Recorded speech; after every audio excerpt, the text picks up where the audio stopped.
یو کس ما ته ټلیفون وکړو چې مفتي صاحب زړه مې خفګان کوي، هر وخت پریشان یم، حالانکه پیسې را سره یي، جایداد را سره دی، ګاډه را سره ده، خو لیکن دا باوجوده په ژوند کې مې خوشحالي نسته، سکون نسته، راحت نسته. او محترم یوه خبره واورئ، کم څوک چې دغه فکر کوي چې خوشحالي، سکون، راحت په پیسو کې دی، دا تر ټولو احمق او جاهل انسان دی. حالانکه په دې شانو کې راحت نسته، په دې کې خوشحالي نسته. خوشحالي، راحت او سکون هغه الله د الله په کلام کې دی.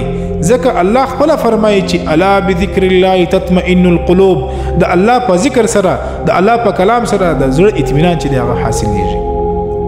نو د زړه اطمینان او د زړه سکون، خوشحالي هغه د الله د دین نه علاوه په بل شي کې نسته.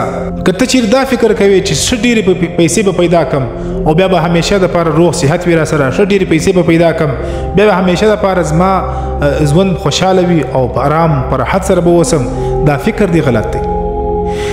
خوشحالي او امر او سکون د الله په کلام کې، په شریعت کې، د رسول په سنتو کې، د رسول الله علیه و آله وسلم.